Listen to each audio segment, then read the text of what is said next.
इंसान का दिमाग जिसने कंप्यूटर को भी मात दी। जी हाँ दोस्तों, आज हम बात करने वाले हैं एक ऐसी ही महिला के बारे में जिसे लोग ह्यूमन कंप्यूटर के नाम से जानते हैं, शकुंतला देवी। इनका दिमाग इतना तेज था कि ये बड़े से बड़े अंक के सवालों को भी पल भर में ही सॉल्व कर देती थी। तभी इनका नाम गिनीज वर्ल्ड रिकॉर्ड की बुक में शामिल है। आज हम इनके बारे में बात इसलिए करने जा रहे हैं क्योंकि 2020 में इन्हीं के जीवन के ऊपर आधारित बायोपिक शकुंतला देवी रिलीज होने जा रही है, जिसमें हमें लीड कैरेक्टर में दिखेंगी विद्या बालन, जो कि शकुंतला देवी का कैरेक्टर प्ले करेंगी। तो आज हम बात करेंगे शकुंतला देवी के जीवन के बारे में। एक ब्राह्मण परिवार में पैदा हुई शकुंतला देवी, जो विश्व भर में ह्यूमन कंप्यूटर के नाम से जानी जाती हैं।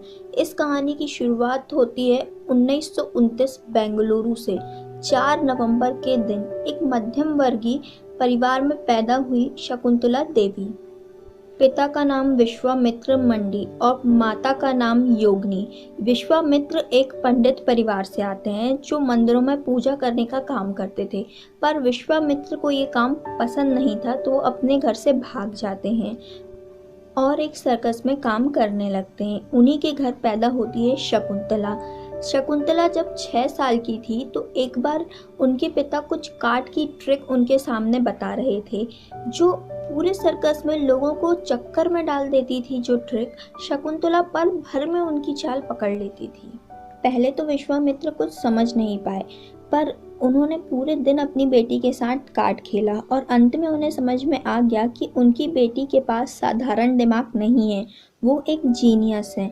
और इस पल से ही उन्होंने सर्कस का काम छोड़ दिया और अपनी बेटी के टैलेंट को पूरे विश्व में फैलाने का फैसला किया। वे दोनों साथ में कई जगह पे जाते थे और शोज करते थे। यहाँ पे शकुंतला कार्ड के साथ साथ मैथमेटिक्स के बड़े बड़े क्वेश्चंस को भी पल भर में सॉल्व कर देती थी। और आश्चर्य में डालने वाली बात यह थी कि ना ही उन्हें पेन कागज की जरूरत पड़ती थी इन क्वेश्चन को सॉल्व करने के लिए। अब जब शकुंतला आसपास में काफ़ी फेमस हो गई तो एक बार मैसूर यूनिवर्सिटी के हेड ने शकुंतला को टेस्ट लेने के लिए अपनी यूनिवर्सिटी में आमंत्रित किया। जब वे वहां पर गईं तो उनके सामने कुछ ऐसे क्वेश्चन रखे गए जो कि काफ़ी कठिन थे, लेकिन शकुंतला ने पल भर में ही सारे क्वेश्चन को सॉल्व कर दिया। सबको हैरानी में डालने वाली बात यह भी थी कि शकुंतला ने ना ही कुछ ज़्यादा स्कूल की खास पढ़ाई की थी और ना ही उनके पास कॉलेज की कोई डिग्री थी, फिर भी वे सारे क्वेश्चन को बखूबी तरीके से और सही टेक्निक के द्वारा कुछ ही सेकंड के अंदर सॉल्व कर देती थी। अब शकुंतला के टैलेंट को पंख लग गए थे। अब उनके टैलेंट की चर्चा भारत में ही नहीं पूरे विश्व में होने लगी थी। एक बार उन्हें ब्रॉडकास्टिंग बीबीसी के शो में बुलाया गया, जहां के होस्ट ने डिसाइड किया कि वे शकुंतला से ऐसे क्वेश्चन पूछेंगे जिनके आंसर अभी तक निकाले ही नहीं गए हैं। वो उन्हें कुछ ऐसे क्वेश्चन देते हैं जो कि काफ़ी टफ रहते हैं, पर शकुंतला उन्हें पल भर में ही सॉल्व कर देती है। यहाँ पे एक निष्कर्ष निकल के आता है, जो शकुंतला आंसर देती है और जो होस्ट के पास आंसर रहते हैं वो मैच नहीं होते। अब यहाँ पर चेकिंग होती है तो पता चलता है कि होस्ट के पास जो आंसर्स हैं वो गलत हैं और शकुंतला सही है। अब शकुंतला का दिमाग इतना शार्प हो चुका था कि वे किसी भी क्वेश्चन को पल भर में ही कुछ सेकेंड के अंदर सॉल्व कर लेती थीं।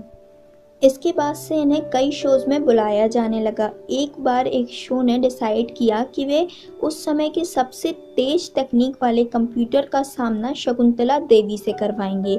उन्हें 2223 का 23वां रूट निकालना था। अब इस क्वेश्चन को सॉल्व करने में कंप्यूटर ने 62 सेकेंड लिए, तो शकुंतला देवी ने महज ये क्वेश्चन 50 सेकेंड में सॉल्व कर दिया। इसके बाद से शकुंतला पूरे विश्व भर में ह्यूमन कंप्यूटर के नाम से फेमस हो गई। कई लोग तो हैरान रहते थे कि इसी इंसान के पास इतना तेज दिमाग कैसे हो सकता है। कई लोग तो उन्हें मैथमेटिक्स की देवी भी बोलने लगे थे। पर इन सब के बीच भी शकुंतला देवी की एक पर्सनल लाइफ थी।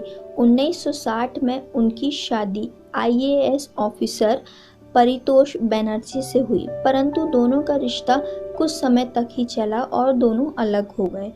परंतु शकुंतला देवी लगातार समाज कल्याण के हित में कार्य करती रहीं।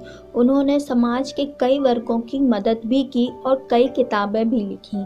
उन्होंने 1977 में होमोसेक्सुअलिटी को लेकर एक किताब लिखी जो उस समय काफ़ी चर्चा में आई। उनके द्वारा लिखी हुई कई किताबें अभी भी बहुमूल्य कीमती हैं और बहुत फेमस भी हैं। इन सब के बीच में शकुंतला देवी कभी भी अपने कर्तव्य से पीछे नहीं हटी। उन्होंने लगातार समाज हित के लिए कार्य किए और 21 अप्रैल 2013 में इस दुनिया को अलविदा कहकर चली गईं।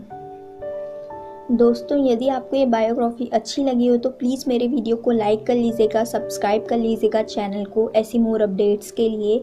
यदि आप किसी और स्टार्स की बायोग्राफी जानना चाहते हैं तो प्लीज़ मुझे कमेंट करके बताइएगा कि आप किसकी बायोग्राफी सुनना चाहते हैं। Thank you for watching.